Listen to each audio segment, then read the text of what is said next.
اسی طرح کسی اور سے تعلق میں تو نہیں تھی۔ اکثر میرا دوست شہباز کہا کرتا تھا کہ مرینا کا کردار ٹھیک نہیں ہے، لیکن میں نے کبھی شہباز پر بھروسہ نہیں کیا۔ مجھے لگتا تھا کہ وہ مرینا سے چڑھتا ہے اور اسے بھگانے کے لیے ایسی باتیں کرتا ہے، مگر اپنی آنکھوں سے یہ منظر دیکھ کر میں کچھ ٹھٹک کر رہ گیا۔ ہماری شادی کو مہینہ ہوا تھا اور مرینا نے مجھے بتایا کہ وہ امید سے ہے۔ یہ سن کر میری خوشی کی انتہا نہ رہی۔ میں بہت عرصے سے بیٹے کی خواہش میں تھا۔ مرینا نے بتایا تھا کہ وہ بیٹے کی ہی ماں بننے والی ہے۔ یہ سن کر میں نے اسے سر آنکھوں پر بٹھا لیا۔ اکثر وہ لڑکا ہمارے گھر دوپہر کے وقت آتا تھا اور مرینا سے مل کر جاتا تھا، لیکن اب یہ بات مرینا مجھے خود ہی بتاتی تھی کہ اس کا کزن ہے اور اس کی ماں کی خیر خبر دینے کے لیے آتا ہے، کیونکہ مرینا میرے بچے کی ماں بننے والی تھی۔ اس لیے میں نے آنکھیں بند کر کے اس پر اعتبار کیا، لیکن حمل کے 8ویں مہینے میں اچانک ہی وہ سیڑھیوں سے کچھ اس طرح سے گری کہ اس کی حالت غیر ہو گئی۔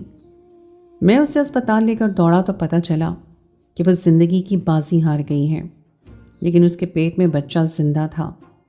اس لیے ڈاکٹر نے اسے وینٹیلیٹر پہ رکھ دیا، اور پھر جب وقت بات کی تو میں نے کہا کہ مجھے یہ بچہ چاہیے۔ میری پہلی بیوی اب بھی میرے نکاح میں تھی۔ میں نے سوچا تھا کہ میرا بیٹا میری گود میں آئے گا تو میں اپنی پہلی بیوی کو واپس لے آؤں گا۔ البتہ مرینا کے جانے کا مجھے بہت غم تھا۔ 1 مہینہ میں نے مرینا کے سوگ میں گزارا، اور پھر 9واں مہینہ لگتے ہی ڈاکٹر نے مرینا کا پیٹ کاٹ کر بچہ نکال لیا۔ آپریشن کے ذریعے بچہ پیدا ہوا تھا، اور نرس نے لا کے جیسے ہی اس بچے کو میرے سامنے کیا تو میرے ہوش اڑ گئے اور میرے حلق سے چیخ نکلی اور میں چکرا کر کرسی پہ بیٹھ گیا۔ وہ بچہ نہ میرے جیسا تھا نہ مرینا کے جیسا، بلکہ وہ ہو بہو اس لڑکے کے جیسا تھا جو دوپہر کے وقت ہمارے گھر آتا تھا۔ وہ لڑکا بہت زیادہ سیاہ رنگت کا حامل تھا، البتہ اس کے چہرے پر بہت زیادہ کشش تھی، اور یہ بچہ بالکل اسی کے جیسا تھا۔ مجھے لگا جیسے کسی نے میرے سر پر آسمان گرا دیا ہو۔ میں نے انکار میں سر ہلایا اور ڈاکٹر سے کہا کہ یہ میرا بچہ نہیں ہو سکتا۔